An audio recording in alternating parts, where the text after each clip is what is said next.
Hello ladies and gentlemen, and welcome to this review of Dishonored 2. Is this game worth your money? Is it worth your time? Well, here are my quick thoughts. Didn't like the story. Gameplay is what makes this game worth it. There are definitely some performance issues I gotta cover, and I like the art style of the game. Let's begin by having a spoiler-free discussion of this story. The game takes place 15 years after the events of Dishonored 1. Wait a second, did you play Dishonored 1? If you didn't, it's fine, anybody can follow this story. And there's a cutscene in the beginning of Dishonored 2 that recaps the events of Dishonored 1. In this game, there are two characters to choose from. There's the Empress, Emily Kaldwin. She's cool. Or you can choose the Royal Protector, Corvo. He's the main character of the first game.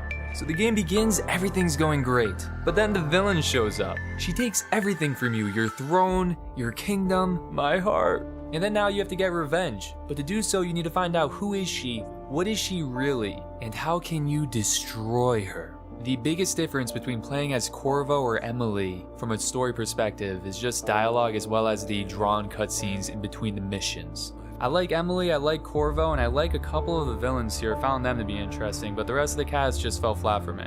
Also, overall, really great job with the voice acting. The game's plot was very, uninteresting. Depending on the decisions you make throughout the story, there are different endings. Oh, okay, so cool idea, different endings. Don't get excited. These endings are so lazy in their presentation. I cannot believe they couldn't put more effort into delivering something better here. This is what you're working towards throughout the entire game. We're talking 15 hours on normal difficulty, and this is the quality they give you. Honestly, I view it as a slap to the face of the player. It's a joke. It's safe to say, I didn't like the plot. But for me, this plot served as something much greater. It served as an excuse to visit the game's locations. There are 9 missions total in the game, and with every mission you visit a new location. Look, I love the world of Dishonored, and these locations tell their own story and they give insight to this incredibly crafted world. So in that department, thumbs up from me. There's one more thing in terms of story that I want to add. If you're a fan of reading lore, you're gonna love that this game really outdoes itself with the amount of articles and documents scattered throughout the map. It's definitely worth mentioning. You're gonna have a reast, a reading feast. So I'll see myself out, right? Let's talk gameplay, because this is the part of the game that makes it worth it. There's so much variety with the gameplay and how you can approach a situation. Do you want to use magic to overcome your obstacles? Or maybe you want to go non-lethal and spare your enemies. Shh. Maybe you want to go around just killing everyone. Note to self, stay on his good side. Or be a ghost, go unnoticed throughout the entire mission. I never felt the gameplay get stale or repetitive.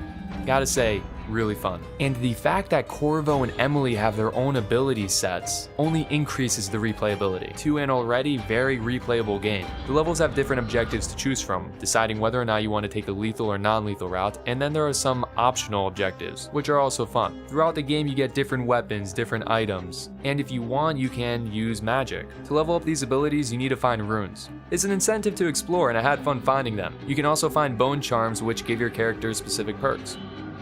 Something I really like about this game is that there are so many ways to get from point A to point B. Your destination is given by an icon on the screen. You're not spoon-fed how to get there. So to get to your objective, you're gonna have to do a little trial and error, a little exploration at times, and I had no problem with that. Something that surprised me was how much I was dying, even on normal difficulty. That's a good thing. I'm happy it's not a cakewalk, and I'm looking forward to raising that difficulty. So you can save your own games, and the game has autosave. Here's a potential problem for some players. Let's say you're halfway through a mission, right? You killed a bunch of people and you're pretty far on this one objective, but you decide, I'm not happy with this. I want to not kill anybody and I want to try the other objective. Well, you can't restart the mission, so it's set in stone. Personally, that didn't turn out to be a problem for me, but I can see it being a problem to some. Most of the time the game ran well, but there are definitely some issues worth noting here. Okay, so you got these minor bugs that appear in every level multiple times. Okay, sure, it breaks the immersion a bit, but it's not game breaking.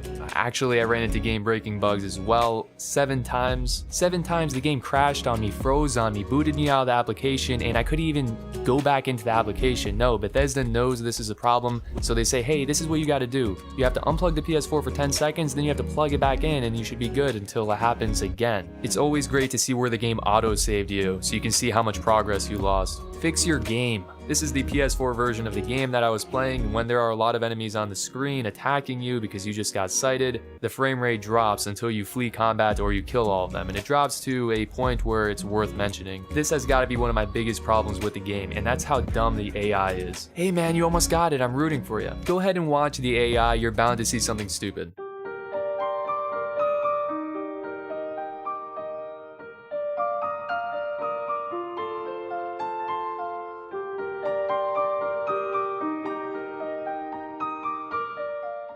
I'm not completely blown away by the graphics, but I do like the art style, the character models, and these environments.